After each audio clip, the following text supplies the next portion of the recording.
This is the Love Your Wife podcast with your host, Dennis Byrne. Today we have a very special guest, Scottie Hobbs. And Scottie reached out to me because he is like minded like me. We want to promote this message of being a good spouse, a good father.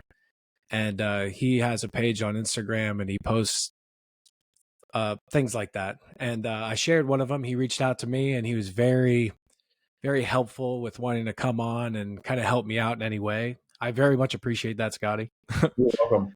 So yeah, we start with an introduction. I don't really know you that well. I don't want to sell yourself short. So if you want, you can go ahead and introduce yourself. Awesome. Thank you, Dennis. So yeah, Mhm. my name's Scottie Hobbs. I go by either Scott or Scotty. Long story short, Scotty was my nickname growing up, mostly by my mom and close friends. But I started an online business like 13 years ago, and Nice. I just got a lot of it was probably wasn't a lot now I think back, but I got some hate. Like, why are you posting about Mhm. your fitness transformation? My wife at the time was doing some modeling for Coleman camp tents, and I was like bragging on her, like, this is so Yeah. awesome. Like, here she's on a tent. And I had people that were like hateful, like, I don't know why you're like blue in the face from talking about your model wife and your Yeah. softball home run. So I was like, you know what? Like, I'm gonna find I'm going to make a Facebook, Instagram. At that time it was Instagram, but I was like, I'm going to make a Facebook page where I can share things about my life that I'm excited about, my transformation, people that want to be motivated by that. And then I won't bother all these people. So I had my Facebook, Scott Hobbs, my name that I was born with. And then I created my new one, Scottie Hobbs. And so that kind of stuck as I began to use social media to share a message. So I am a father of five. So I have three daughters that are 17, 15, and 13. I have Wow. two sons that are 11 and 8. And I met my wife at Warp Tour, Rock That's awesome. Festival in 2005. Yeah, and she promoted for a venue. I played in a band back in the day, and Oh, yeah, I fell in love with the girl at the rock show. The story's different on her end, though. She took me some convincing and consistency in calling her and texting her. yeah. But we were married a year later, and quickly after that started our family, and it's been a whirlwind. So 19 years since I met her.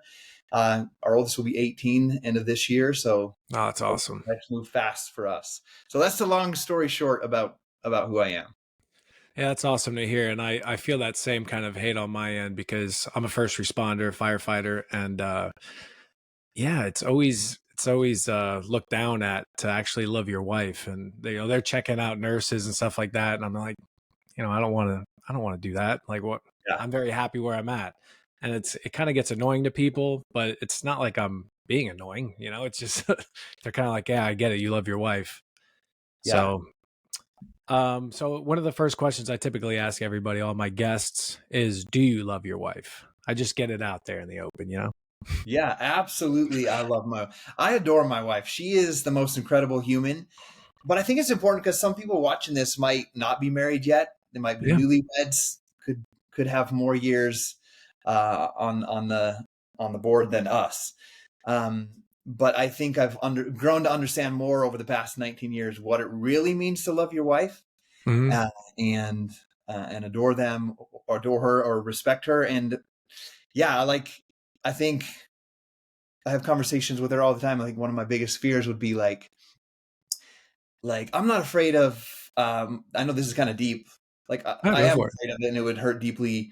I think what I'm most afraid of ever is like if I were to pass away and leave this Mhm. world quickly, uh, is there someone else out there that would understand her as much as me? Understand not just our kids, but understand her and her needs, and I wouldn't Yeah. want her to feel pain.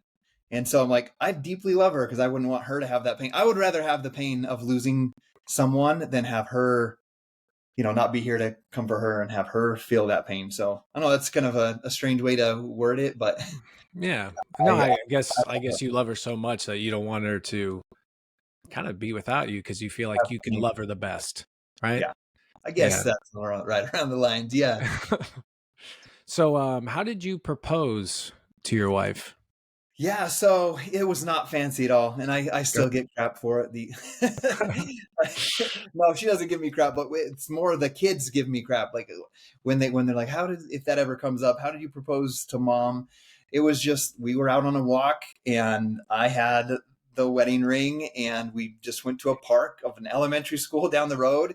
We are just swinging on the playground swing set and I got down on a knee and I proposed to her. So nothing too fancy. Mm-hmm. I wish I would have done something fancier, but it's just one of those moments. We have all these moments with our wife in the future and moving forward. So I make up for it now. Yeah. Well, I had a guest on who talked about like if you get that opportunity, you could re-propose in the future. Oh, And I I love never thought of it like that. But he's like, every once in a while, if we're going on vacation or something, he'll grab the ring, say, I'm going to polish it, and then bring it with him, and then Oh, that's re-propose in cool. another location. And I loved that. I thought it was great. What's funny? Along the lines of rings, I'm going to bring this up. Okay. We, my wife and I, we picked out the ring together. Like we went ring shopping and talked about it. It's a beautiful ring. I Mm-hmm. bought it as a struggling, just starting in my career. So it was a lot of money for me at the time. And she hasn't worn it for probably 10 years. She Okay. wears a $20 ring that we picked up that has a mustard seed in it. Okay. And she wears that, like, she doesn't like being fancy or showy. It doesn't need a diamond ring on her finger. And she chose that mustard seed because it's kind of symbolizing that the small thing that we had in the beginning as we start our family can grow into something great. Oh, that's awesome. And the whole story, the faith, the size of the mustard seed. So, Oh, that's awesome to hear. yeah. So how long were you guys engaged? Man, so we met in June of, would have been June or July of 2010, 2000. My numbers are off. 2005.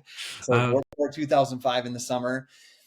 Um, I don't even know the date, to be honest. I okay. probably proposed to her in the fall later that year. So about 6 months in. And then we had about 6 months to get ready for our wedding. We got married on July 29th of Okay. a year after we met, so 2006. Was it a big wedding? Yeah, it was fairly big. So my Yeah. wife she was born in Bolivia. All So her right. family, they're Latino. She has six brothers. Sorry about that loud noise. She has six That's fine. brothers. Lots of family. I have two little sisters, so my family's a little bit smaller. So we had all of her family there. So it was big. We used the church house for the reception, and there's a basketball court in that church house, and it was packed with people dancing far later than I normally would ever stay up. So it was big in that aspect. All right. So what is the one thing that sticks out on your wedding day? I think the thing that sticks out is funny. I haven't thought about my wedding day for a long time. Oh, all right. I do keep this. I'll show you this. Like Okay. this is where I work from home. This is my desk. I keep this on my desk. It's the stuff when I met her. So I always do that to remember the girl that I fell in love with. I keep that Mhm. photo with me. And as I think back, I don't really think about it, but it might sound kind of crazy to say this, but I remember how hot it was. It was July in Salt Lake City, and it was an outdoor wedding. And so obviously I'm nervous Oh to yeah. get married, and it's hot outside. But the thing I think I remember most, or that I think about as you asked me that question, and it has nothing to do with my wife. So I'm going to surprise you with this one.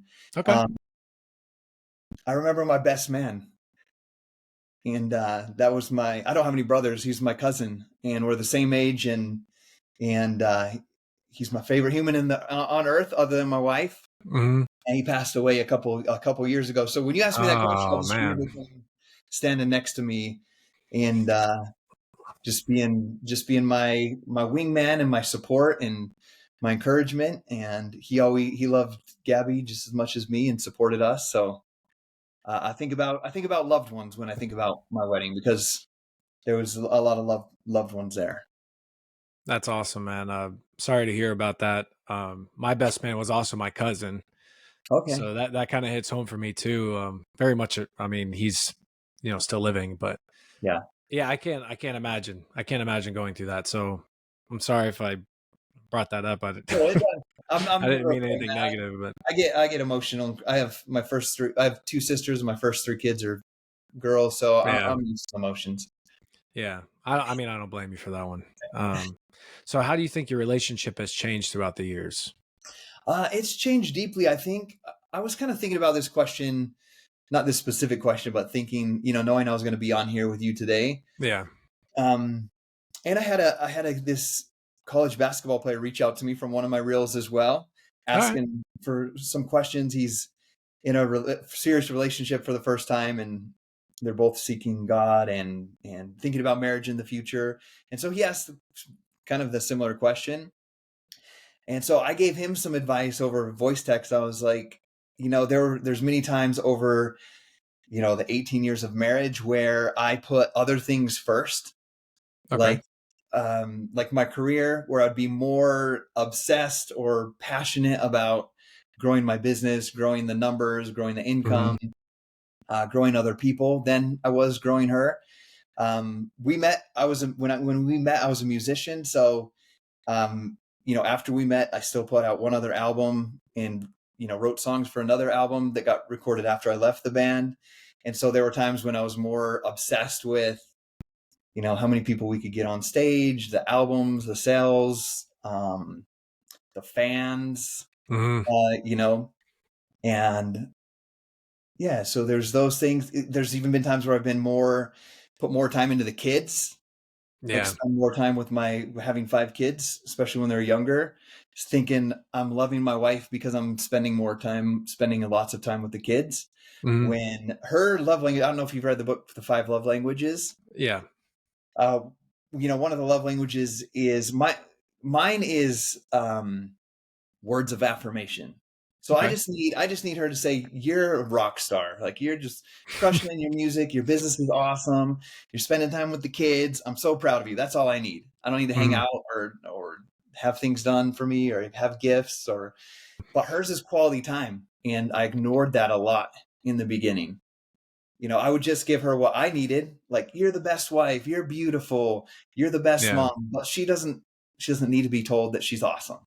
Hmm. She needs someone to sit down with her uninterrupted and spend time with her. So I think that's one of the biggest lessons that I've learned and how we've shifted over the past 18 years is just really understanding how does she need to be loved and then making sure that I make that a top priority. So yeah, some big shifts that we made, this could probably be a question later, but I'll address it now, Okay. is when I really realized that I set goals just like I would for my business or for our Hmm. band is I set goals that I would spend uninterrupted time every single day with her. So every night from 10:30 p.m. to midnight, like I massage her feet and we Okay. read together. She wants to read books together, so she reads and I massage her feet every day like clockwork. And we go on dates. We call them Thursdates.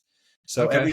no matter how busy, whether it's podcasts or business, Mm. like there's no scheduling of work or anything else between noon on Thursdays to like 3:30 p.m. And we go out to lunch or go do whatever she wants to do. I'm there with her. Oh, that's So awesome. yeah, so it's shifted a lot, like making goals and making her a top priority in what she needs.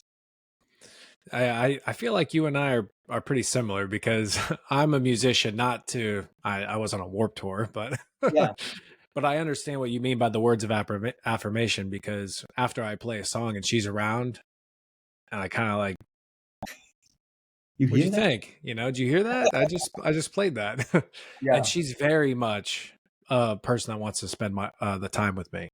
Okay. So I definitely understand that. I mean, also, I'm sure how was it playing on Warp Tour? Well, we were a local stage. We weren't a big thing Okay. back then. But yeah, we got met. She promoted for a venue and we played. So she just wanted a picture the cool thing. We have a picture from when we met, Oh, that's from awesome. the moment that we met, because we snapped that photo. I got her phone number. But later on, as we lived in Utah at that time, we got married. I moved back here. I started a new band with some friends, and we had a lot of fun. We got to open up for a lot of my favorite bands like POD, Red Oh, Jumpsuit, nice. Hawthorne Heights. So Oh, we that's didn't awesome. travel because we all have kids. We all had Mhm. young kids between the ages when we first started, like newborns to 5-year-olds. So we never traveled and did any sort of touring, but we got to open up for all the cool bands. We were the one that got picked to play for all the cool bands that came into here. That's awesome. Oh, yeah. So I don't want to be like, oh, we were on Warped Tour and went to all the different locations. That's not the case. We were just a local Ernie Ball stage, Oh, that's awesome. That's Yeah. still great. That's more than what anybody does, you know. Playing on stage is something that a lot of people don't get a chance or opportunity to do. Yeah. So, yeah, that's awesome. So, has divorce ever been mentioned, or before you got married, did you guys talk about it? Like, it's not going to be mentioned, or maybe if it gets really bad, we'll start talking about it. What is Yeah. that? You know, as we were getting married, I think I was just so young and excited to meet what I felt was the love of my life, like my dream girl. So she was 19 and I was 24 when we met. Okay. And I remember like moving, I went through some pretty hard times. I moved cities in the same state with my guitarist. And we started again. I remember walking from our apartment to the end of the street. There was this burger joint. And I just remember we were sitting there and I just remember telling him like, dude, I'm going to meet my wife here. Like we just moved in this new apartment and, you know, I'm like, I'm going to meet my wife. And I met her within a couple months. And so I was really excited. Like I met this girl. Long story short, I was engaged to a different woman before that I met in college, and that got broke off. That could be a long story, but we had announcements out and everything, and that got broke off. And so I'd gone through a lot of like heartbreak and, you know, struggles with that about even thinking about getting married. And so I was at that place where like, I'm going to meet my wife now. And that's probably 4 years that I met her after that had happened. And so I just remember just being so excited, and her family was awesome. Like, just to tell you how awesome her family is, like they're from the same religion as us. And so there's a lot of beliefs about not drinking, not smoking, you know, dressing modestly, typically no tattoos and like, no piercings and all of those things. Like you can be accepted in that religion by having those, but it's like, shouldn't do these things. Yeah. I went there with dyed black hair with a red streak in it. And You're playing the part. 2 golf tees in my ears and 2 lip piercings. Oh, And I nice. show up to meet her parents at like midnight. And I remember her brothers were just like, what does this dude think he's doing coming to meet the parents after midnight? And they accepted me. Like I sat on their couch and they just accepted me as who I was and being with their daughter. I spoke Spanish because I was a missionary once in a different country, and I learned Spanish in Venezuela, and I spoke Spanish with them, and apparently they liked me. So I, you know, I was just really excited about this whole idea of getting married, that we didn't really, it was just like a whirlwind. We weren't like, are we ever going to get, will divorce? Are we never getting divorced? Is that a thing that would ever consider, like think about if it gets hard? But we do have incredible examples. My parents are at my cabin right now up near Yellowstone celebrating their, Oh, nice. what is it? They're 50, no, 40. I should know, 38. No, I'm 43. So their 48th wedding anniversary. Oh, that's awesome. So they're Congratulations to celebrating them. their 48th wedding anniversary, and her parents are in their late 70s and have been married for like 50 years as well. So we have That's great awesome. examples. Now that the long wraparound to your short question is we did go through some really difficult times in 2016 where she's just like, and both of us was like, we're done. And she went back with her parents. I was here with all 5 kids. And like, I cried on the floor every single day. Yeah. Just like, how did this ever happen? Like, how did this ever get to this place? And it was just super hard. And I'll get a little spiritual here. All right. For you a little bit. I just remember one time I was just praying like in the bathroom, man, just bawling. And I just remember, because I had these ideas, like she was like, I'm never coming back. Like we're going to get divorced. We're going to need to figure everything out. And I just remember some of the time it was just so hard. Some of the times I was just thinking like, that'll just be easier. Like, let's just get separated. Like, split the split the stuff. We'll figure it out. And Man. I was like, there's gonna be in my head. I was like, there's gonna be someone else out there that's beautiful or that could treat me good, and there'll be someone for her, and it'd just be more easy, right? And I remember that was the easy thing that was going through my head, but I loved my family so much that I didn't want that to happen. Hmm. I remember I was just like praying and just praying for like comfort and what do I do and all that. And I just remember I probably just fell asleep, but it's like a personal vision. Yeah. Probably just passed out and had a dream. And I had a dream that I had died. And I was Okay. standing before God at the gates or whatever. I don't even remember. It just felt like I was standing before God. And it felt like within like an instant, like my wife and my kids were all lined up next to me. Okay. And maybe that's how eternity is. Maybe this life is that short. Hmm. But I just remember God in this dream that I was having or whatever just showed me my entire life, every good, bad decision that I ever made, and things from my past that I never corrected and that I lived with without anyone knowing. Maybe my cousin Jake that Yeah. passed away knew about some of them, um, that I just never corrected in my life with God and Jesus Christ atonement, right? That I Hmm. just living with secretly from my past and stuff. So I just, in this dream, all of that, all of my life was shown to my wife and kids. Okay. And they were allowed to, I don't know how heaven will work, but they were allowed to pass on and I was held back. Oof. And it stabbed me so deep. Yeah. And it was that moment when I knew I had to change everything about who I was as a person so that not just so that I could get my family back or get my wife back, but so that if we did split up or if we stayed together, I didn't ruin someone else's life. Okay. Like, Yeah. because I was like, I could get married again, start a new family, but if I don't fix who I am on the inside, I could ruin someone else's marriage or family too. Yeah. And so, yeah, I know that was a little deep, but No, it was great. that's where the biggest transition happened in our life. That's when the weekly dates started. When I got her to come back home and started like hanging out every single night. I left playing music so that I could make her a bigger priority. I couldn't leave my Okay. business because that provided income for our family. Hmm. But I had to really look at my life. What is everything I'm doing in my life that's taking time away from what's most important, which is my wife and my kids. And even though I played music for 25 years and I loved being on stage and I loved seeing people's reactions from the music that we played, it was not a good environment for me to be in. Yeah. To be in bars and out till 3 a.m, while my wife was home taking care of kids by herself. Hmm. Well, that was a big shift that I had to make. So you mentioned religion, and I know that you are religious because I follow you on Instagram. Do you want to talk about how that has helped your relationship? Yeah, I think being religious. We talk with our kids about this all the time. Like, we want our kids to follow in our path, just like our parents Yeah. wanted it. Like, we're both from the same religion, or our parents want us to follow them and what they believe in, and so we've always been the same. But as we chat with our kids, like, sometimes we have teenagers. Sometimes they'll be like, if we feel a little strict about something, Hmm. like getting up to come to church at 9 and they don't want to come.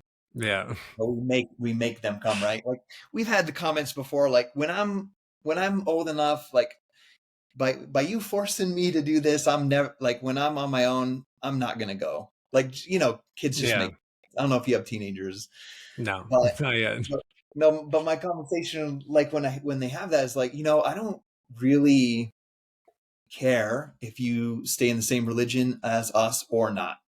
Like, when you become an adult, 18, whenever you feel like you want to go out on your own, like, Hmm. you're going to make all of your own choices. You're going to have all of your own consequences, all of your own blessing from the choices that you make. And I just tell them, as long as you love God and you're a good human, I Hmm. don't care if you go to church or not. If you feel it's a good thing for you or will help create good standards or morals for you and your future family, then and you believe in it, do it. But if not, just make sure that you are a good human and that Yeah. you have love and God in your life. And we always use examples like that as we talk with them about boys that they're dating. Even we're like, some people will be like, we only want you to date someone that's in the same religion. Like, we've never been like that, because I know people of the same religion that are worse than people that don't have any religion, that make even more poor choices. It's not really that important, but we do always talk to them about when you make, like, when you date a guy, or boys when they're older date a girl, we want to make sure that there's God in their life, something that they can turn to when it's hard, so that Mhm. it's not alcohol, pornography, or whatever that might be, that Mhm. they find and lean into something bigger than them that's not a bad vice. Because I think we've seen just so many times when people don't have, not religion, but don't have God in their life, they Mhm. turn to something else when times get hard, and that something else is usually not something good. Yeah. So Right. it helped us in our relationship, get Gabby and I, is just to have just our belief in God together, that it gives us faith in that, like her ring, the mustard seed, you Mhm. know, helps us understand and know that there's something bigger than us that's guiding us. And we kind of look at our relationship like a triangle, like God at the Okay. top and then us each at the bottom. And without him, and we can't really grow together. Mhm. Yeah, it's that's a great way to put it. And I feel like when people are religious too, I'm not religious, my wife's not religious, but it just gets you to know your spouse better, right? Yeah.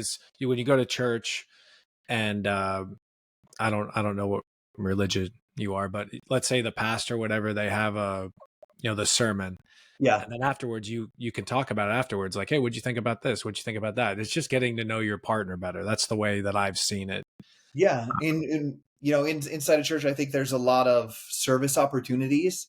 And Mhm. so we've had the opportunity to teach. They're called the primary children, kids like Okay. 11 and younger. So we have to, like, when we teach together, we have to prepare and study something ahead of Yeah. time together, and then work together to teach the kids. Some of us to keep them, the 4 year olds, under control, while the Yeah. other one asks the questions. So yeah, it helps us work together, helps us serve, like have some sort of service together, and Mhm. I think it's been powerful like that. Awesome. So what does the word husband mean to you? What does being a husband mean to you? Yeah, husband means to me, it's funny. I have a thing that says father right here, so I could cheat and just look at a wood thing. But it's very similar to what that says. It's a protector. Like, Okay. my role as a husband is to help my wife develop into the best person that she can be, to be that person that supports her, that Mhm. encourages her, that lifts her up when she's feeling down. And you know when your spouse was a little girl talking to the men, they Mhm. had, hopefully not all have this case, but had a good father and someone that protected them, that comforted them when they were sad, that guided them, that taught them. And so as a husband, I think we take over that role, and their father trusts us to protect their little baby girl, whether they're 38 like my wife, or you know 19 when she got married.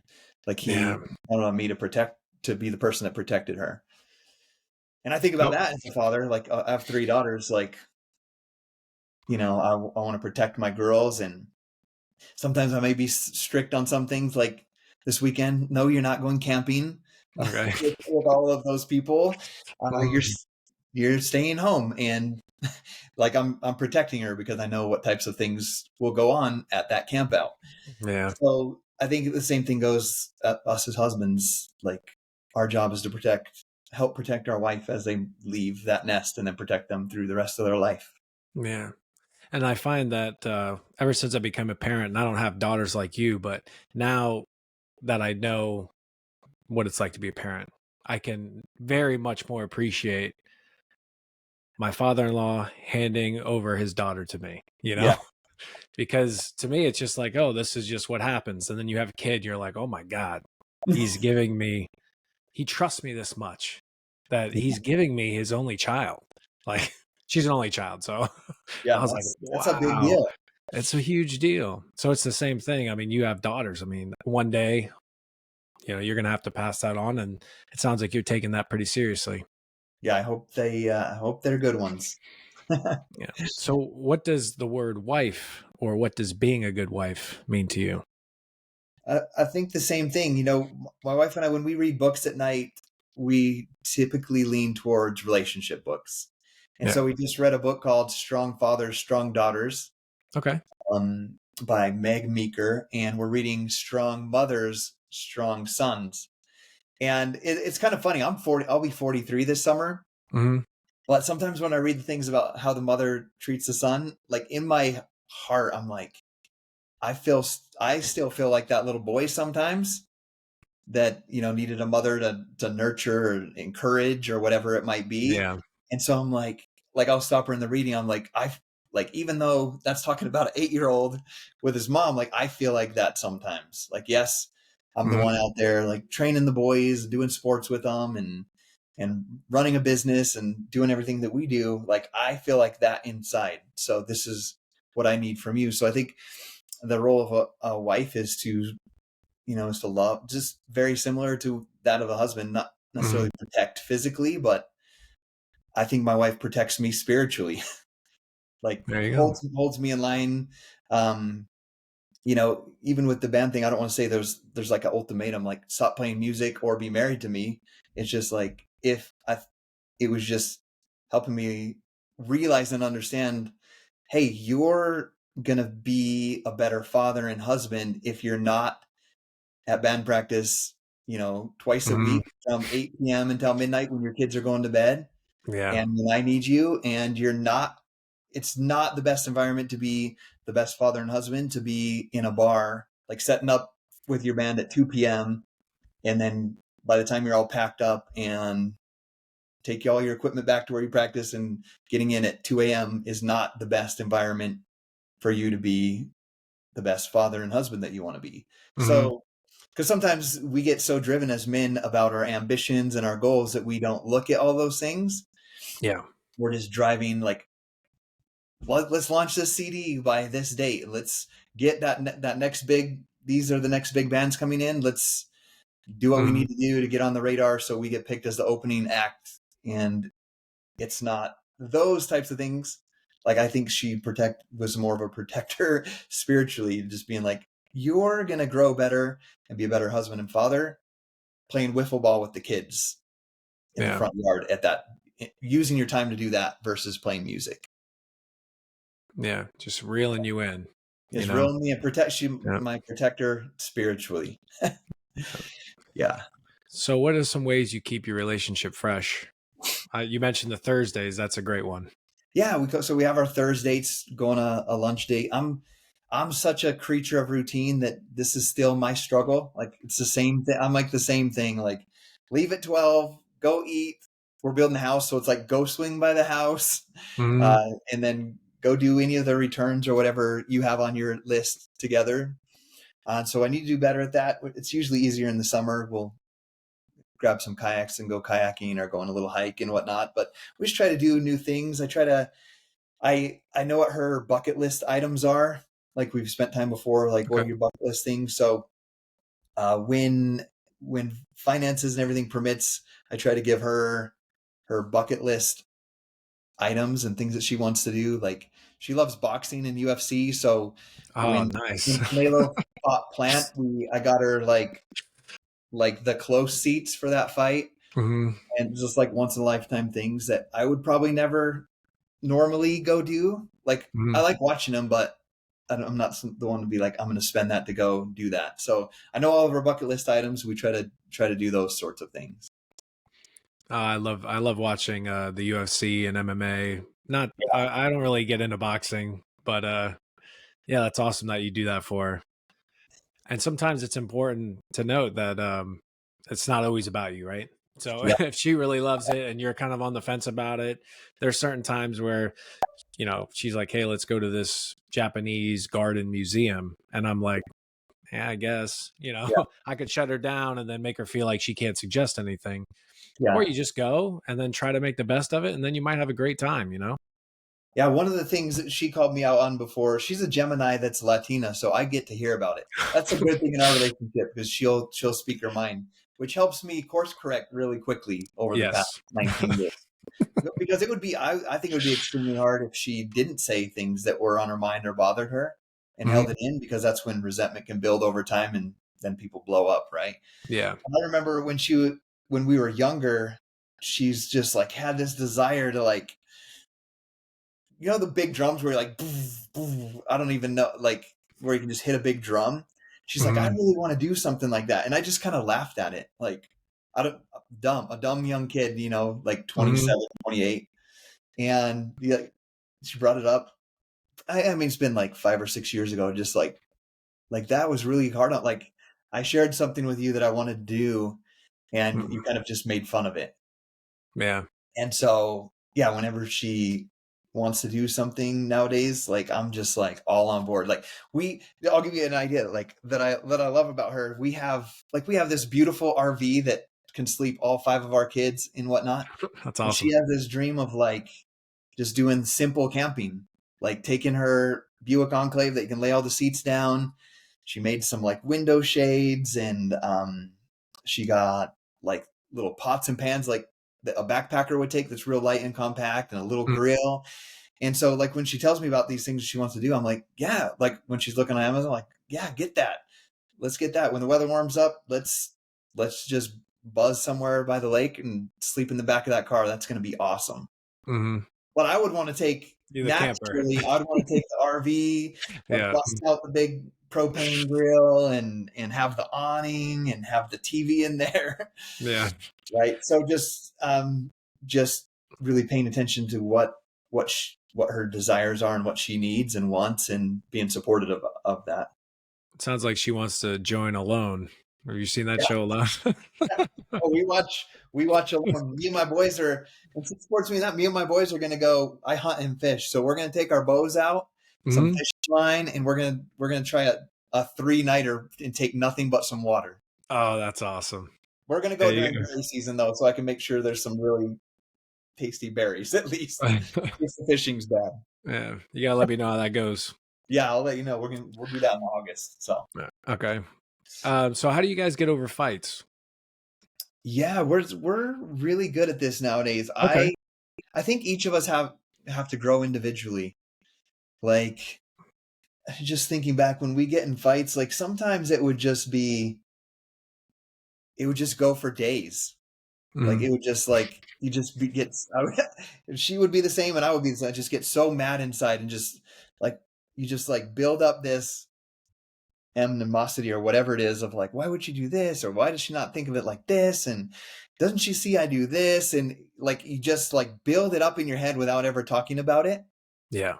and it goes on for a couple of days and like just kind of ignore each other. Like that's what it kind of looked like in the earlier days. And or I think one of the biggest mistakes that I would make is I get upset or mad about something. We'd get in a fight or argument, and I wasn't very good at communicating. I held things in when I was younger, like Mhm.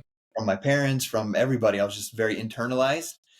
And she comes from a very communicative family. And so like she'd share something and I'd get all upset about it, and I'd let it build up, and I'm like, you know what? And I wouldn't say it like that, but I'm like, I'm gonna go. We have a cabin, and I'd go to I would go like run away, basically. Mhm. I didn't do anything bad. I would just like run away. Like I Mhm. would go to the cabin and fish and ride my 4-wheeler, and I would take kids. So like when I was saying before, I put the kids before her. Like in my eyes, I'm like, I'm doing something great. Like I'm taking the kids away so she can relax.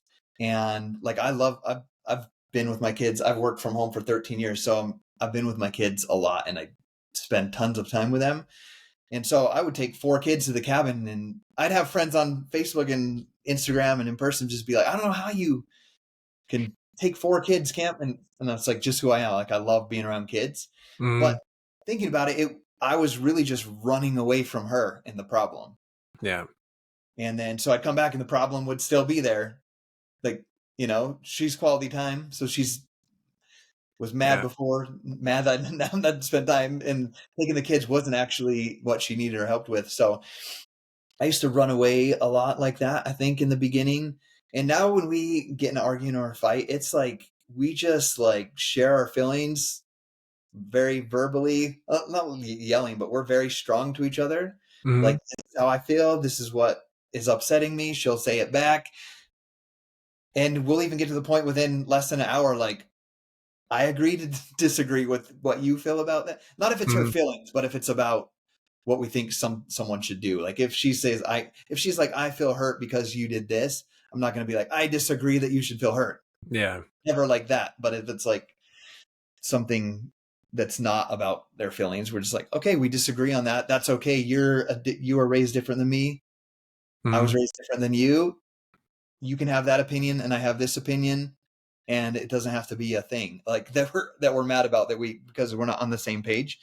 So we can get over it real quick, and there'll be rare times where it'll just be like, let's say that happens at like 10 p.m. We'll hash it out real quick, and it'll be like, I'm exhausted, and this is gonna get bad if I don't get some sleep. Hmm. And we'll wake up, and instead of rushing off to work, I'll stay and I'll cuddle her because she's quality time, like her love language Yeah. quality time, and I won't rush off. And we'll make it's a called in one of the books we read. It's called a repair attempt. Okay. And a repair attempt for me would be just like trying to cuddle in the morning, in Yeah. the morning versus rushing off to work. And so we just real quick can, when we have a fight or a disagreement, we just share our feelings, don't hold it in, and get it out. And sometimes it can be loud. One thing I think I didn't see that growing up, but her family did, is like our kids will hear us. We don't try to hide it in the bedroom. Okay. Like we'll just right in the living room in front of each other. So the kids can, I think it's healthy for our kids to know that people can fight, argue, have different opinions. I Yeah. mean, not disrespectful, not name calling, Hmm. nothing physical, just loud at each other about how you feel, and then make amends and realize that having a big fight doesn't mean that your marriage is over or that whatever, right? Does that make sense? Yeah, that makes a lot of sense. I So think that the reason why this question's so good is because I think when we're all young, that's the way we handle fights. It's just an argument that lasts for days. And sometimes yeah, you get the silent treatment and you're just like, "Oh, this is never going to get any better." But then you listen to these people and everyone says the more you learn about each other, the more you communicate, the easier it gets. yeah, And sometimes like if you guys are having a disagreement, you guys are coming to, one of you guys says something, you can add like a half hour to your fight, you know? yeah, So that's why it's important to have that open communication, talk it out. And like you said, in front of your kids, that way it's not a shocker to them if they get in a relationship and they argue for a little bit and they make up, that it's fine. They yeah. don't need to think that it's a 3-day thing or Or run something. away. They don't have to run away or Yeah. go seek validation somewhere else. That they can just work it out. And humans are different. And And that's yeah, okay. yeah, that's what okay. what I'm I've been glad she's not saying, like me. I would hate that. yeah. Yeah. What I've been saying lately is, I think that my relationship with my wife is perfect, but Yeah, that doesn't mean that we don't have disagreements or argue. That just means that we're better at communicating now, than we were before. yeah. you know, And it's just like um, anything in life. Like if someone were to learn a guitar, my wife's learning to. So going back to the drum thing, she wants to learn to play the guitar. So she's learning the Star Spangled Banner, mhm. and she wants to play it at one of the kids, like at the high school football game, just like squealing on my electric with my big Marshall half stack, just like. And so Wow. I just support her in that. I Yeah, pick her that's a up. lot of pressure. Yeah, but it's just like your marriage and communication. Like if you want to get really good at the guitar, it's going to sound squeaky and not be very good in the beginning and sound sloppy. But as you show up daily and work on it and practice it, it'll get to sound really good or function really well. Whatever that hobby is, piano, guitar, Yeah, skateboarding, so whatever it is. Same thing with your marriage and your communication. It's not gonna look perfect in the beginning. that's But right. You fine tune it. over time, you get better. Hmm. Yeah, I've been trying to teach her how to play a little bit of guitar, and that's been interesting. But she's getting a lot better. That's awesome. Yeah. Um, so you touched briefly on going to bed angry. Now, is Yeah. that something that you guys just started to do because you read that book, is to kind of go to bed a little angry and then kind of hash it out in the morning? No, I think, well, earlier, because it'll be 18 years this year that we've been married, I would just go to bed angry. But the funny thing is, like, I would be so like riled up inside that I couldn't hardly sleep anyway. So it's really just lay in bed Yeah. and think about all the things that you dislike instead of what you do like. And so, like, I always kind of did that, but I'm saying, like, rarely, like, these days, like, I'll go to bed angry, like, Hmm. or upset about something, but it'll just, I only do that when I know, like, I am not calmed down. Like, I'm a little bit, Yeah. a little bit, like, having self reflection of, like, I'm out of line. Like, if I stay up, I'm gonna be that one that it could be over, but I'm gonna pop in the room and be like, say something else that makes, like you said, it makes it go another 30 minutes. So Yeah. the only reason I go to bed early would be so that I'm not a problem, so that I don't keep doing things Hmm. or saying things. But those repair attempts that I was mentioning, most of the time they happen before that. Okay. Like, and it takes being, I don't want to toot my own horn in this way. Like, she has her own ways to do it, but I have mine. So Hmm. let's say at 7 p.m. something blows up around dinner time, or we have a disagreement about how, maybe she disagrees how I dealt with our 8-year-old boy, or I have a disagreement with how she dealt with him, and get super angry. The self reflection would be, or that repair attempt would be, like, getting to the point where, when it's time for us to sit down and read and do the foot massage, Hmm. is to sit down and do it, despite whether you feel like it or not. It'd be like, if you Okay. have a goal with your health and fitness and you don't feel like waking up to work out, or you feel like sore from the day before, it's following through with your commitment of, I'm going to still wake up, do my workout, follow my meal plan, even though I'm tired. So that, just taking that principle into the marriage would be like, if we blow up about something at 7 and I'm upset, you know, we hash it out real quick, go do something to clear the mind, go play some wiffle ball or soccer with the kids, Hmm.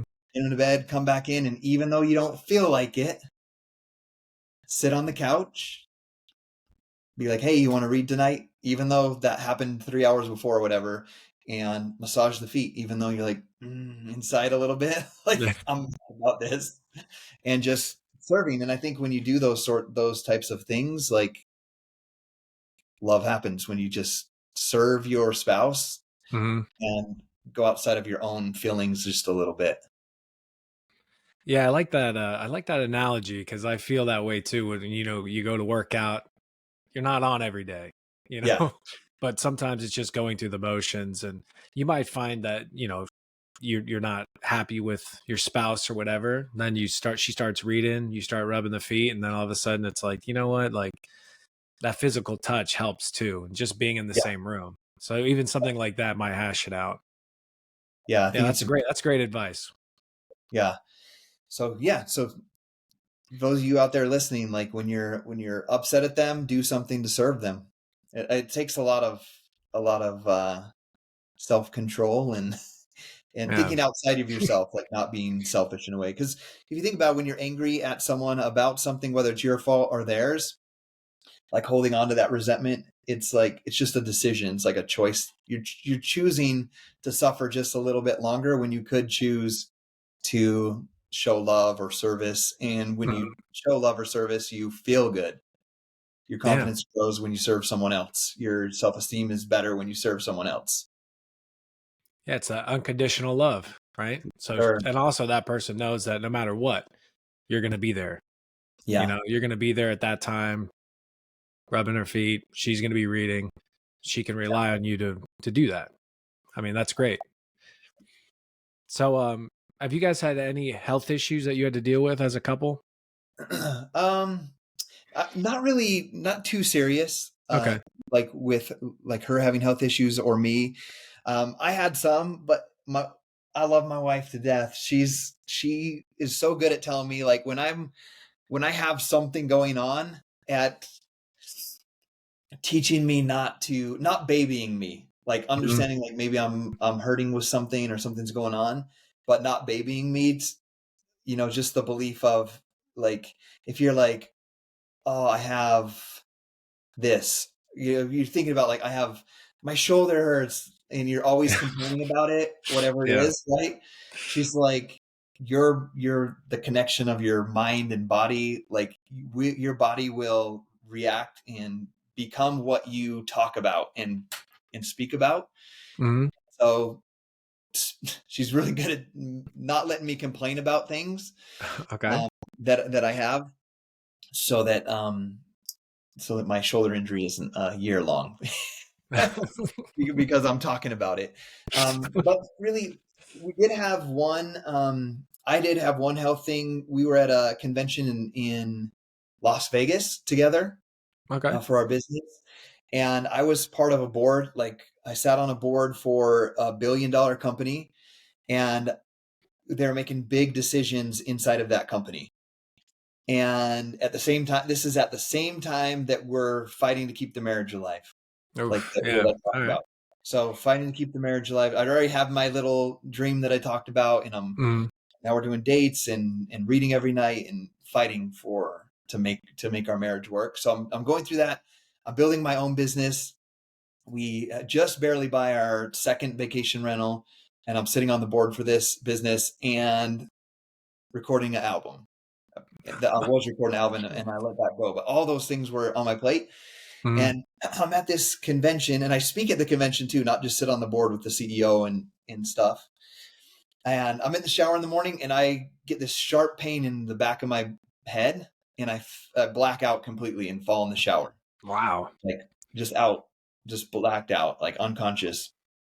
And she's asleep. She sleeps in. I'm a morning person, and Mhm. like I crawl out, hotel, I crawl in a hotel room, and I'm like I don't know what happened. I've like blacked out. I have sharp pain in my head, and so that's really the only thing that I've experienced. Like health wise, we had to go get, I thought it was a brain aneurysm. Like Yeah.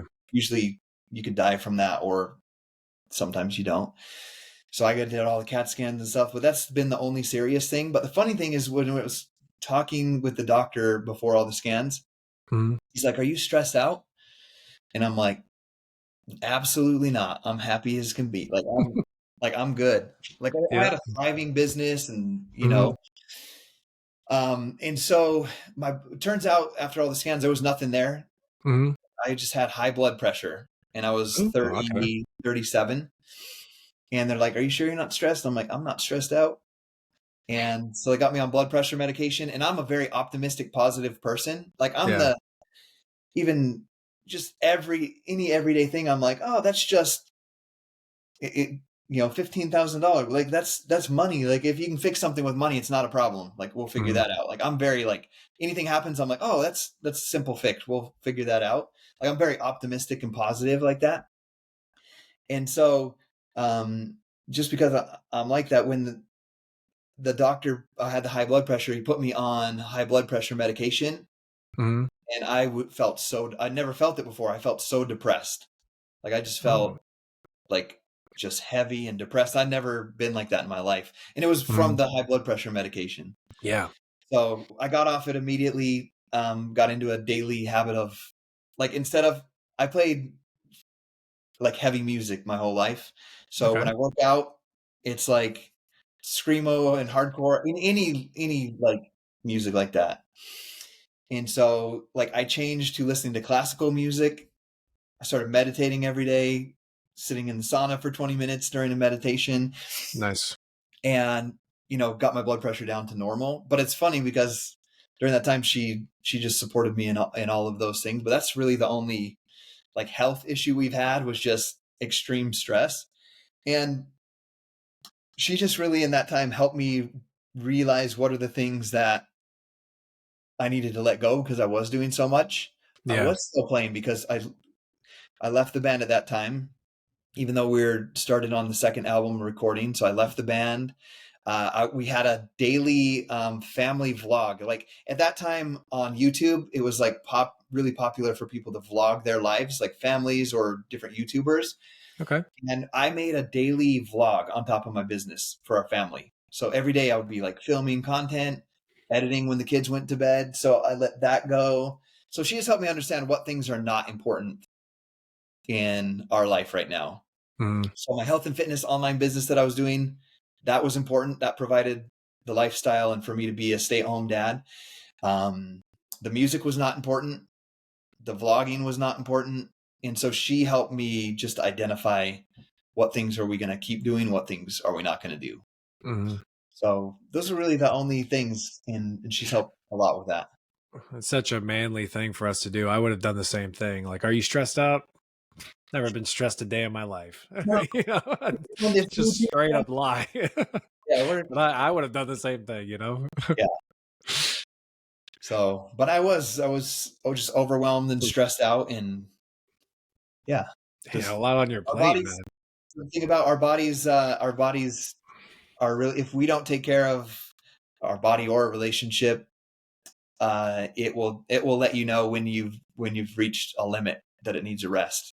Yeah, And so that incident in that hotel room in the morning was my body saying you're doing too much and stuff that's not important. yeah. It's like what you were saying about your wife being your supporter. Like she kind of held you back, and she was like, "Yeah, maybe not do these things, and you're putting too much on your plate, and Yeah. kind of relieve a lot of that stress as well." That's awesome. So, how do you deal with women flirting with you?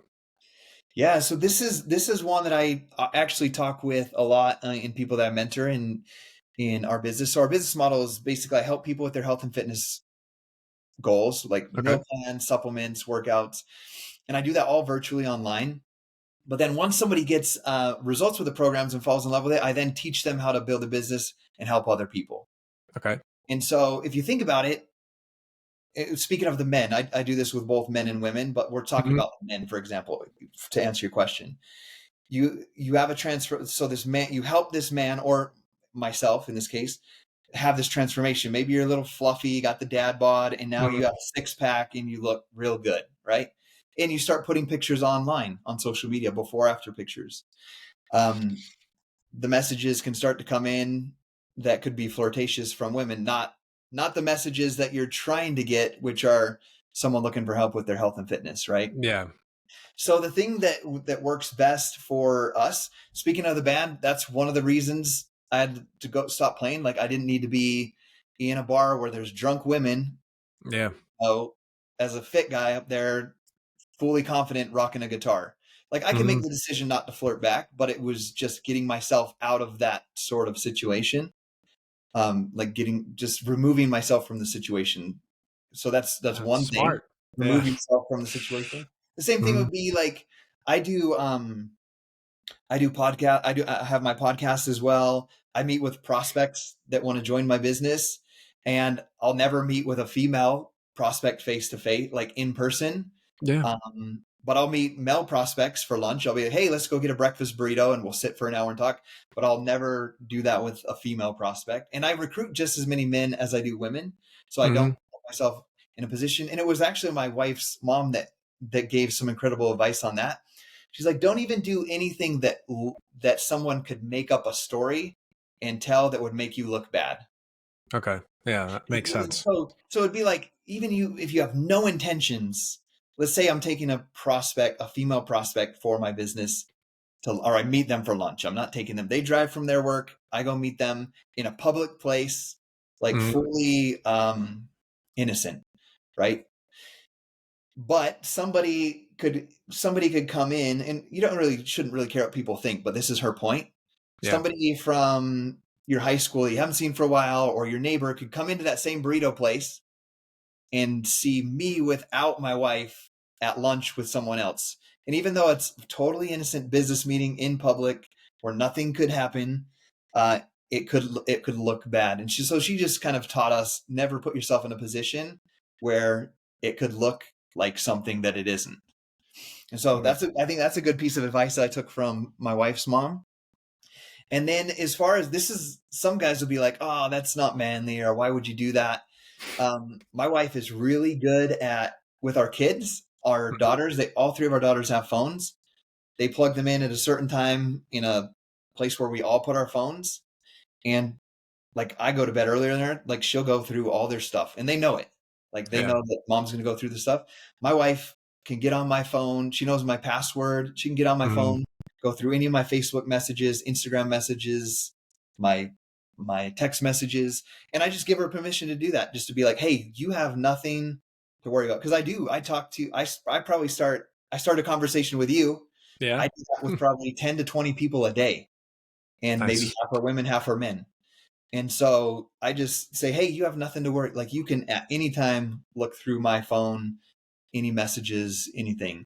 And so I think that's one way that helps with flirtation. Mhm. I've made the decision I'm not going to, what's the word, entertain someone if they're, if it even feels like it, Yeah. then I just stop the conversation. I don't block them or delete it so that my wife can't. Sometimes there'll be stuff that comes in on text and could be like a spammer will be like, it could just be some spamming account from Instagram. My number's on there. So I'll get a text and I don't know who it is. I'm like, who's this? They'll be like, my name's Sophie. And I know that I've never started a conversation with Sophie about Mhm. anything health and fitness. And I won't delete it off my phone. I'll just leave it. Yeah. Don't answer, don't delete it. And so just really open and just knowing what you will do and will not do, and then just have an open communication. That's a great answer. Yeah. So what do you think keeps a man from cheating? I think you have to make the decision. Like you have to decide beforehand. And we talk about this with our kids. You have to know beforehand what you'll do when a situation comes up. Yeah. Whether that's drinking, or we're talking, our boys are 11, and in the book we're reading, in this book that we're reading happened, is from like the 90s, and it's talking about pornography. And so think Yeah. about the average age for a kid to see it even in the late 90s was Oh. 11. So we already we just have open conversations like with our boys, like, when you're on, an example, like last week my kid was looking up, what was he looking up?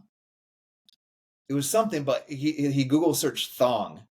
And Mm. so a bunch of thongs came up, but it wasn't, I can't remember what he was looking up, but it made total sense why he accidentally wrote Mhm. thong versus what it was. But we just have open conversations about that. And he knew that when that popped up, it wasn't like try to hide it, go feel ashamed of it. Like he came to us even kind of joking, like, this is what I was looking for. And this came up. Like, Yeah. so he knew what to do when the situation came. It wasn't keep looking or whatever. So when it comes to what do you do to keep a guy from, or for a guy to not cheat, is first know what you're going to do, and it's something that you're not going to do. Mhm. And I think one of the biggest things for me is just understanding the hurt. Like, because I think sometimes when someone does that, it's you're thinking about yourself, whatever drives the cheating, whether it's an addiction to pornography, or you were someone that cheated or was one unfaithful before you got married. Like there could be any number of things, or it innocently happens, like you're flirting with someone at work and it leads to that because you don't stop it, whatever that might be. Yeah.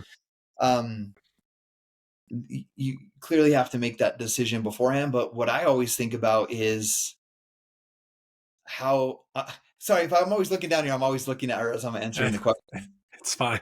I think like, how would I feel like if I found that, if that was happening to me? Because a Yeah. lot of times I think when someone's cheating, it's obviously it's only a selfish thing. You're doing it to, whether it's an addiction to sex or to pornography, or you're seeking some validation from outside your marriage when things are hard. It could be any of those things. So I think it's important to know beforehand, what are you going to do if that situation comes up? Number two, how would you feel if someone did that to you? And Yeah. then just live by that lifelong, you know, the saying, treat others like you want to be treated. Mhm. Oh, that's So, my, do you think men and women can just be friends? And I find this question to be so fascinating. because it's like with the Right. younger group, they're more like, oh yeah, why not? Like, and then the guys who have been married, I've had a couple of people on the podcast. One person 63 years married, the other one 59.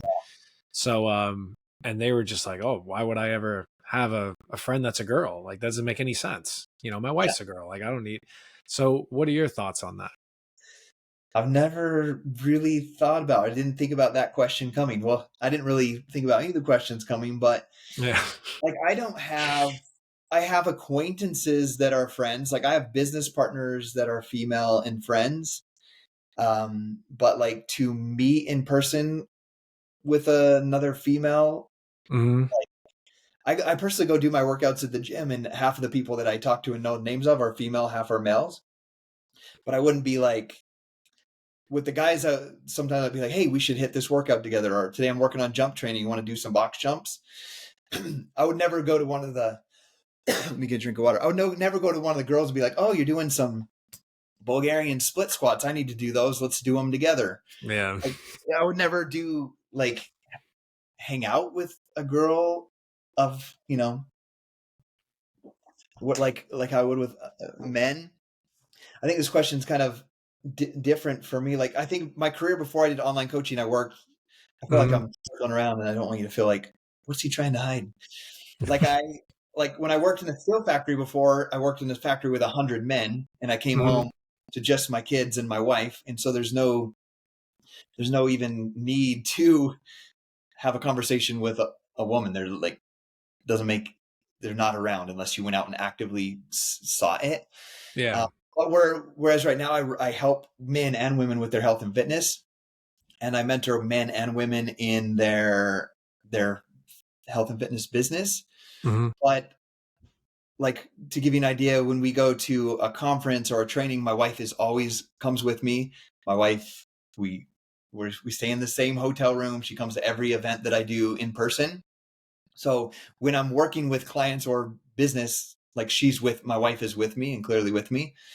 Um, and then like I'll do phone calls with women that I'm mentoring, not in health and fitness, but in their business when I'm talking through their social media strategy or how to help their clients. Like I'm just walking in the house on speakerphone, and my wife and I are both at home, so it's Yeah. nothing's hidden in that aspect. So having friends with women, I think it's a hard one for me to answer because like I would never go hang out with a girl, go out to lunch with another woman, Hmm. um, or whatnot. But I would do phone calls and mentoring with women. Does that make sense? Yeah. But yeah, Well, for me, you're just saying that there's a line, like yeah, it's there's a miles. I clear would line. never like. I think I answered that earlier. I would never go with Mhm. a female prospect Yeah. to lunch. Um, yeah, I hope that makes sense. To me, it No, doesn't that make makes sense. I sense. understand because I still don't understand it. But my daughter was like she had her first real boyfriend that lasted a while. Like she's in love with this guy, right?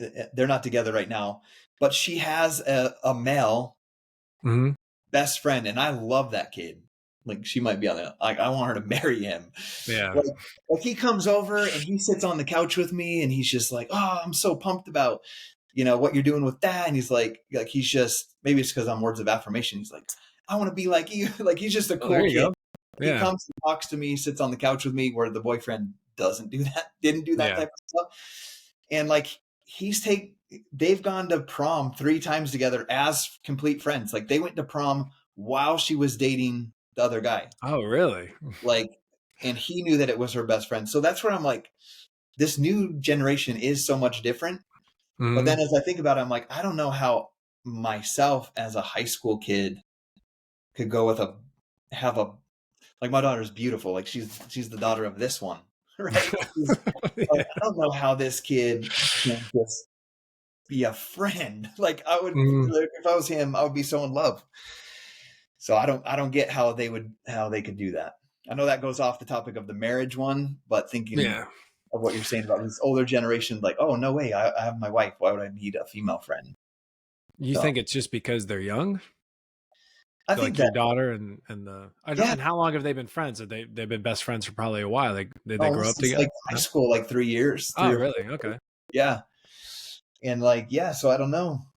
Hard to say, but as her father, like let's say she got married, she met someone and got married, I would highly advise her against continuing to be best friends, even though I Yeah. love my other kid. Be like, you Yeah. can't do that. But as a teenager that's, seeing someone or dating someone, there's it's a different line because it's not marriage. Hmm. But yeah, if she got married, I would be like, you can't have a best guy friend and be going out to lunch and going to a dance together, even though dances It's don't exist when you're married. So yeah, that's true. Yeah, it makes total sense to me. I just find that question to be so interesting. yeah, I think you gave a pretty good answer on that one for sure. I got So what's your, not an A plus, but I passed. yeah. So what's your favorite interaction that you have with your spouse daily? um, Man, one thing that we do lately is so I get up. Our routines, like I make sure the little kids are up. They get off to school on their own, and then I drive. Right now, I drive my routines. I drive my junior high daughter, my youngest of the three daughters, to school. Nice. And I pound my pre-workout, hit my work. I create my reel while my pre-workout kicks in, and then I do my workout, and then I come home. And my wife has a habit of reading scriptures and books in the morning before she ever gets out of bed, and so I have to be on my schedule, or else she'll stay in bed too long. She'll literally lay in bed until I get home, get done with my workout. And my favorite interaction right now is I'll get in fresh off my workout, and I'll just like kick my shoes off, and I'll jump in bed and just hug and talk. Nice. And then, it's only an interaction of like 5 to 10 minutes. And I'm like, hey, I got to get on a phone call, or I got a podcast. And Mm, then I'll go, and then she'll get up and do her workout and start her day. So that's probably my favorite interaction right now, because it happens routinely, but it's more spontaneous than just the every night at 10:30. I'm going to yeah. come sit down and read with you, massage your feet. It's just more, just happens and spontaneous. I like it. Yeah. I think it's important to note that it doesn't have to be this crazy thing. Yeah. I think a lot of people are like, oh, I need to find something that's huge, but just Yeah. something simple like that. I Simple, mean, simple daily things. Yeah. mhm. So, do you have any advice for newlyweds? Yeah. So I have a few friends that I've met that are newlyweds. I have two right now that they're pregnant with their first kids. Hmm. And so I'm telling them a lot of things I've told you today. I'm like, hey, you have to make her your top. So I seem to attract in my hometown and even on social media, these kids that are like, a lot of them are door-to-door salesmen. They're like grinding. They Okay. want to do door-to-door sales, and they want to start investing in real estate. Hmm. And some of them have like their first duplex and stuff. And these two that I'm talking about, they have like fancy supercars. That's their thing. I'm not into that. But they've recently got married. Three of them recently got married. Two of them are pregnant with their first kid. And I'm just like, I love the grind. I think it's important that you're out there crushing it door to door sales during the summer, and you want to start to create more, residual income with some, buying some doors, we call them, getting some apartments. But your wife is your very most important thing. Like, it's more important than any one of those things is your wife. And I always tell them I want you to start reading a book with your wife. And it's funny, I always recommend the book I'm reading like as I'm At the reading it with time. her. It's never like, oh, I read this book 3 months back, you should read it. It's always the one that I'm reading. I'm like, he needs to hear this. Like, this will be Hmm. good for him. So I just tell him, like, make her your top priority, and make sure you're spending time growing your relationship together. And I think reading books together is on your relationship is a good thing. Like, I wish I would have done that when I was 25. That's great advice. Yeah, work on your relationship. Get to know it. That's one of the reasons why I ask, what your definition or what you think a husband is, because I think a lot of people don't think about it. They Yeah. just go into it and they're like, I guess this is what I do now. I'm They, supposed to make money and make sure there's a house and money for food. Like, I think Mhm. that's all. And you have a wife that's home with you. You don't have to go looking for girlfriends. Like Yeah. that's all I really understood about being married when I got married. It's like I have my girl that I've been dreaming about having a dream wife someday, Hmm. and I just need to make money, make sure I pay the house, and that there's food. Like that's literally probably all I thought as a 25-year-old that was For sure. playing music and working hard. Hmm. So do you think having kids helped your relationship or do you think it hindered it? We're really grateful that we had kids early. Hmm. Um, I think we had to mature really fast. Like she was only 19 when we got married, and 20 when we had our first kid. When she had her first kid with me, and so we had to mature quickly. There wasn't time for us to mess around. Like we had to have extra responsibility, super quick, and it made me work really hard. And I think it was a good thing. I feel super grateful. Like, right, so we haven't talked about this, but I have a hobby. I play Call of Duty. I play Warzone with some friends. I don't know if you know what that is. Yeah. So that's why I say 10:30. I'm letting all the cats out of the bag. So Hmm. I can't. I used to do it every day. I'm usually only like 4 nights a week now or so. But one of the guys streams. We play uh, Resurgence Warzone, and I play like 8:30 to 10:30. But I'm like, Hmm. the boys, it'll be like 10:20, and they're like, let's send another one. I'm like, I gotta go. And like Yeah. I just have to like shut it off, like leave a lobby. And so I say that because when I get off at 10:30, that's our reading time, 10:30 to 12:30. Hmm. Um, but what I say with that is like, where was I going with that? I know where I was going. I got lost. Give me 1 second. Okay. What was the question? And I'll find it I'll again. wait. I'll wait here. Do you think you think kids helped your relationship or Oh, did it hinder it? how did I get to Warzone off of that? Oh no. So one of my Warzone guys, the guys that's on our squad, he Okay. had, had his first baby. Okay. He owns multiple business. He owns multiple clubs in Las Vegas, and he had his first baby, and he is 54 years old. His baby's 6 months old. Wow. 54. Yeah. So one of the things that I'm so grateful for is like my wife's turning 38. I'm 43 this summer. Is in 10 years when my wife is 48, like our youngest of 5 kids will be 18. It's awesome. And so we live like our whole lifestyle and business is health and fitness. So I feel like hopefully we stay healthy and fit.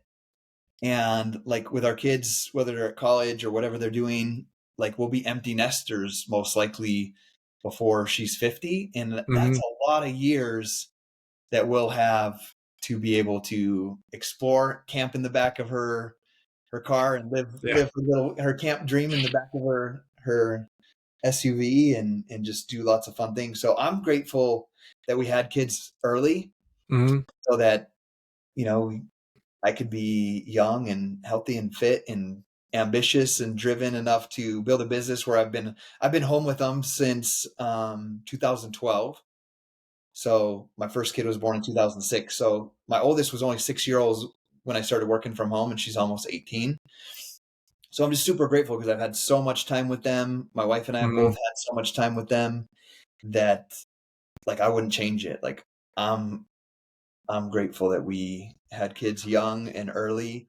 Like sometimes she tells them like it would be cool, go travel the world for a year before you get married or before you even go to Hmm. college.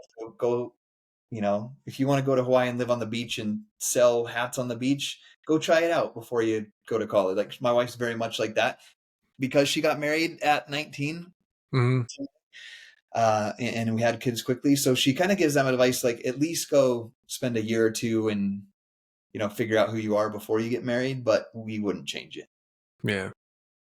So Yeah, I talked to a couple different people recently about dating because it gives you because when you're young, you have a list of boxes that you need to check, right? You're like, yeah, oh, they have to be like this. And then you date somebody and then you're like, okay, well, I was wrong about that. Like, yeah, these are the new boxes. So I can appreciate that advice for sure. yeah. So how do you show your wife that you love her? Listening to her. I think one of the biggest things is like when she was younger, and I think one thing that's That's important for men to hear is I think men want to solve problems. Like that's what men do. mhm, And so sometimes your wife, a woman will say, will get, present a problem or you might look at it as complaining or nagging or whatever you might try to perceive that as. She'll say something, and as a man, you'll try to solve the problem, mhm, but they don't necessarily. What I've understood is your wife doesn't necessarily want you to solve the problem. She just wants you to listen, like to know that yeah, she can say what's on her mind and what she's thinking, and that you'll listen. Like when I try to like, if she says like, I think we should do this, or what do you think? And I'll just go on trying to solve every problem, every yeah, possible problem, way to solve whatever she just said. And really, she just needed someone to listen to her. So mhm, I think one of the best ways to love your wife is to just listen to them, uh, and not always try to be the problem solver. Because that was uh-huh, me. I'm a problem solver. Like I run a business, so my whole job I feel like is solving people's problems. She doesn't want me to solve the problem. She just wants me to be like, oh, that is, I can see why that we're building a house. So one example would mhm, be like, I can see why you want, you don't want that gas range because you don't want to clean all the grates and you don't want to clean underneath. I understand what you're saying. Whereas before, I would be like, let's just get it. Like it's gonna look better. That's what the designer says, and mhm, I'll clean it. Like I'll start, or we could hire someone to come in once a month and do a deep clean of the kitchen and bathroom. Like, see how that's immediately trying to solve problems yeah, yeah, versus saying like, okay, I hear you. Like you don't want that, and then just and maybe she does. And it's a funny thing. We still don't know what we're gonna do, but just because I listen and then I asked questions. She was like the other day, I was like, so we might possibly get the gas range that looks mhm, more beautiful, aesthetically beautiful in there, even though it's not our ideal way to, we don't want to really clean it. I just asked a question. I was like, so if we get that, if we decide to go that route, mhm, you're not going to complain about the cleaning. She's like, I did not say that. We do the gas range, but I might still complain about it. So it's just like mhm, listening and not trying to just give all the answers and all the solutions, just taking more time to ask questions and understand. I think that's what most people's wives need from their man is to know that yeah. they're listening to them. I completely agree, and it's such an easy answer, but it's so true. I mean, as soon as you said it, I don't know if anybody said that yet, but as soon as you said it, I'm like, of course. It Yeah. doesn't cost anything. You don't have to go out of your way. They're gonna talk. All you have to do is listen. It's like, Just, but it's like one of those answers that people don't think about. But when you said it, it's so obvious. yeah. And I was laughing a little bit when you were mentioning the gas stove because it's not, we didn't have any arguments with it, but we do have a gas stove. And Okay. man, does it suck to clean. So I'll validate her concern after this interview. We literally have to, we don't have to, but we should know by tomorrow. It's like supposed to be our final cabinet meeting, and we're supposed to have our appliances already ordered. So Mhm. I'll let her know, like, hey, Dennis they do not like cleaning theirs either. So Ugh. She knows I don't like it so much that she tries to clean it for me. And she got like one of those silicone things that go in it, but you got to take everything apart, you know. I don't, yeah, But it okay. does look great. You're adding some validation. It does Yeah, look great though. even our designer today was like, because we found out about induction ranges. We had no idea. It's just this clean Oh glass yeah. surface, but they don't do 48 inch. They do, but there's no real proof that they're reliable and good yet. But the 36 just looks not the same in there, and our designer's like, that's what you want, but it's Mhm. gonna look small. So we'll probably just do that. We're not about the looks. We're Yeah. about whatever's going to make us happier and have more time to spend together versus cleaning. Yeah, for sure. And with that, I think you just put Windex on it, wipe the top, That's and you're just good. yeah. All right. Um, I'm going to ask you a couple more Okay. questions. Does your wife support? Because I know that you do a lot of things. Does she support you with everything that you do? Yeah. Obviously, if it's something that's not in line with who I should be, she wouldn't support that. Right? um, but as far as things that are good for our family and stuff, really good. Like one of my favorite examples is when I first started my online business. I was working 12-hour days. I'd go to work at the steel factory at 5 a.m., leave at 5 p.m. And I've always worked hard. Like we live in Idaho, so I was moving Mm, pipes at 3:30 in the morning in potato fields before I'd go to work. And then my job was elementary school janitor, like vacuuming and dumping all the garbages after school. So I'd move pipe in the morning, go to school. So I've always been a hard worker. mm, So when my dental lab career didn't work out, um, I got a job at the steel factory I worked at in high school. And when I was in college, he was my church leader. So he'd always hook me up with a job if I needed one. And it mm, turned out I was working 12-hour days. I was doing like three people's jobs. And she worked at night at the Hilton. So I'd go to work at 5. I'd get home at 5. She'd go at 3 and drop the kids off with a babysitter. mm, And so then I'd pick them up from the babysitter. I'd have them on my own.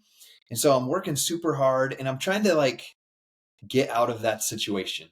Like I always dreamed that I would have a great wife. I'd have a beautiful home. I'd work hard at mm, whatever my career was, make enough money that I could provide a home and food and, maybe a couple vacations a year and spend time with my family. My dad was off yeah. work every day at 5. I remember him coming home as a kid, throwing a frisbee that he'd get with their work logo on it through the thing, taking me to hit baseballs and like almost every night let me pitch to him. And so I just pictured like this family where the mom and dad sit down to eat dinner together every night and spend time together. But we lived for the first 5 years of our marriage. She worked nights and I worked mornings. Mm. Oh, that's tough. So I'm trying to start all these businesses. I worked at the steel factory, so I started a custom sign business where it would be like a couple elk and some mountains and your last name, and All right. I made some for some friends, made Craigslist. I put it on Craigslist and and on Facebook. I made like a like page and started Mm, promoting. And at that time, I didn't use social media. That was when I was learning it. And so I started selling signs, but I would spend like 20 hours on AutoCAD, like creating a custom sign and then paying to cut it, paying for the scrap metal. Like I'd mm, make like 5 cents an hour by the time I could sell someone a sign, just because it wasn't set up like a legit business. mm, And so I'm trying to do all these things. I was buying and selling things on Craigslist, like Xboxes and Wii's. I'd fix them up, take the games I wanted, resell it all with right. the games I didn't want. Yeah. And, I was starting to just collect some extra money there. And I found out that I could partner with this company and do health and fitness programs. So I did the programs for a year and I was like, I'm not going to sign up for that online thing. That could be some sort of scam. You know Mm. how you feel with that type of stuff. Probably when you got a message from me, like, what's this guy want? Send me a link to a podcast. So like, I was just skeptical to it, but we had our third daughter and I remember the hospital bill came in, doctor bill, anesthesiologist bill. There was an ear doctor bill. Yeah. Food cost statement came in, and because of that busy schedule we had, I would pick up my mail from the lockbox once a week, take it into my office. I'd get there like 10 minutes early, 4:50 a.m., and I'd throw all the junk mail away. I would file them in right by my desk, so at lunch I could go through my spreadsheet, write the bill, Mm, write the checks, and I did that all at work. So when I got home, I had 3 little girls by myself, and my wife was at work. So that morning I was just over. I felt like my office started spinning around when I was looking through those bills. Like, have you ever mm, felt like that heavy weight on your shoulders? Like you feel like you're getting crushed? yeah.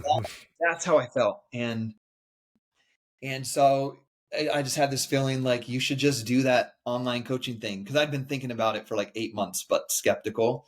Mm, And so that day I started, I enrolled into the to represent or partner with this company as like an affiliate.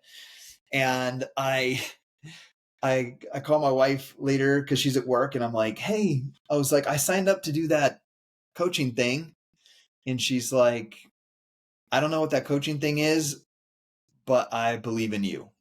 I was like, do you think I could do this? And she's mm, like, I don't know what that coaching thing is, but I believe in you. And nice. so I think that was huge. She's always been hugely supportive like that. Like when I started my podcast, I'm like, hey, I'm thinking about doing a podcast. And she's looking up podcast mics for me and asking Mm, questions. And same thing with anything that I do, I'm like, hey, I'm really thinking this is what we should do. She's super supportive, and I'm really grateful for that. Yeah. It makes you feel like you can do anything, right? Yeah. Yeah. If she opposes something, then that's when the doubts come in. I can have Yeah. a million haters or doubters on social media about something and be like, that doesn't work, or that thing's going to fail, or they could do that all day long on social media to me. But if my wife is like, I don't think that's going to work, then I start to feel doubtful. But Yeah. if she's like, you have what it takes, I know you can make it happen, then that support really, really drives me, helps me out. That's awesome. She's awesome. That's all the questions that I have for you. Is there anything that you want to say? Yeah, I guess I could come up with something to end it out with. Okay. Yeah, I'm grateful that you gave me this opportunity to come on here. As I I share on appreciate it. my social media, it was my in-laws, my wife's parents. You've heard their names or heard about Mhm. them a few times. I got on social media helping people with their health and fitness, and being this is how you do business, guy. This is how you grow your social media. This is leadership, like just always teaching that type of stuff. Mhm. And I just remember them multiple times over, I made the shift a few years ago, multiple times, them just telling me like, you should use your platform they're like, you have this platform and you've been blessed with this life you have. You should use it to help other people with family and growing a relationship with God. Like that's more important than recruiting to your business, growing more income, because we financially help both my parents. Was able to retire my parents when they were in their 50s from their job, Awesome. and we help her parents. And so they knew those things were happening in our life financially. We were helping them with that, and they were grateful for it. But they would always just say like, more there's more than just growing your business and the way that you're helping not just your own family but us. Like there's Mhm. more that you could do. You've been given this platform, you speak on these stages, you have this social media, like you can do more. And I always just kind of ignored it. And so uh the crazy thing, there might be someone out here that's not just trying to grow their family, like make their family a top priority, their kids a top priority, their wife, their Mhm. spouse a top priority, might be trying to grow a business or rise up through their career and through their job. When I got clarity on that, like what I wanted my messaging to be, on when I was on my Instagram, at one time I had like 18,000 followers, right? And I don't care about Mhm. followers. I care about making sure that I'm consistent in delivering a message of value and adding value to the people. Um, so I'm doing that, but my Instagram reach slowly went from 18,000 to 12,000 followers, like just slowly. And I was posting every single day, Mhm. but over the course of like 5 or 6 years, was like going down by like 1,000 followers a year. And then I took their advice, my in-laws' advice, and I was like, what do I want to use this platform for? And like I just wrote out like a simple statement. It was like, um, helping you understand that your family is your most important work on earth, Mhm. and becoming the best human possible. And so then every time that I posted something, it wasn't just like whatever was on my mind that day that I thought I could add value with. It was just getting clarity on helping people know that their families are most important work on earth. And then it's grown to like 60,000 followers. And I started doing that in like November. And so Oh, just nice. getting clarity on your mission and who you want to reach. And I think that clarity goes to getting clarity on, for those of you that are watching and you want to have a better relationship with your spouse, or what's the best way to improve or grow my marriage, get clarity about what you want your marriage to look like, how you want your marriage to feel.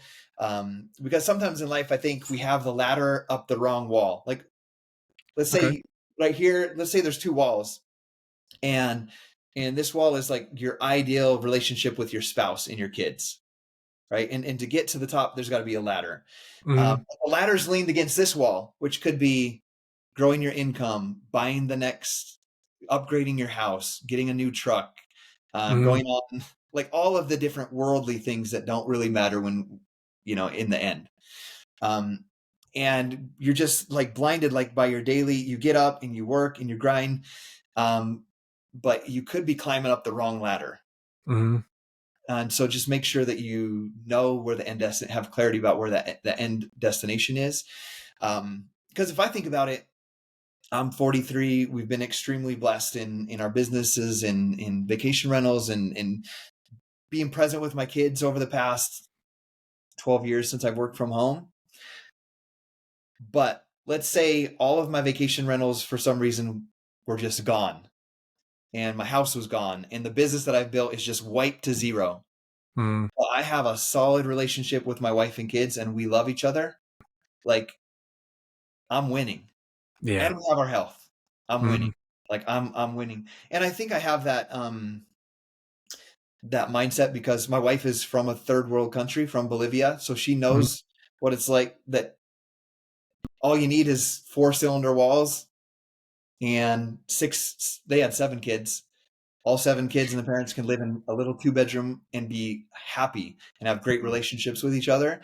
And I lived in Venezuela and taught people and went into homes of people that didn't even that had dirt floors, and sat on bucket on like soda. Those, what are those plastic things they put sodas or milk jugs in? Like that would be their Crates. furniture. So Mm-hmm. I've sat on those, and been in those situations. So just knowing that your family is the most important. Like you could have everything taken away from you, but if your family's not intact at the end, are you really successful? And my answer to that question is always no. So Yeah. that I have that clarity of like that's more important. Like, man, if I lost my wife and kids to a tragic accident and I had an incredible thriving business, I would be miserable. Yeah. Like I would wake up every day in extreme pain Mm-hmm. and suffering. Yeah. Does that make sense? So Oh, it makes like perfect sense. thinking about those things helps you realize what your priorities really are, and then making sure that you put in the effort and the steps to build that more than other things. Hey, Mm-hmm. sorry, you said this is the last thing, but I'm mentoring one of my business partners. I hadn't heard from him in like a month, and Oh, every week I've been reaching out to him, and finally I was like, hey, like I don't want to know anything about your business. Like, tell me how you're doing, because he was working on not drinking anymore, and mm-hmm. they both have kids from separate marriages, him and his wife. And he's just like, our kids are having, we found out there's some abuse happening in the other home when they're away from us. Mm-hmm. And he's like, I need to work on my drinking. He's like, I just can't focus on building a business right now. I need to work on my own health, and my kids need every minute they can from me.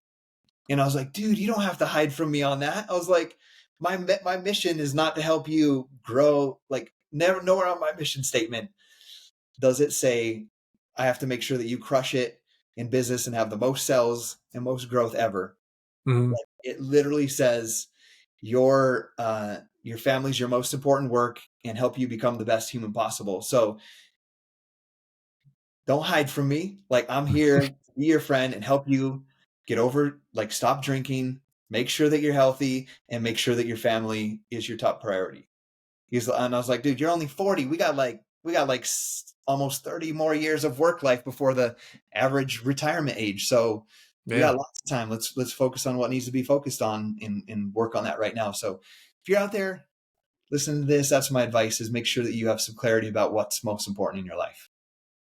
It's perfect. Perfect way to end it. Cool. Scottie, I really appreciate your time. Thanks for reaching out. I really appreciate it. Yeah. Thanks Um, for asking me. of course. So this is my closing thing. Right. Perfect. So I say, I just want you to know that it is okay to love your wife.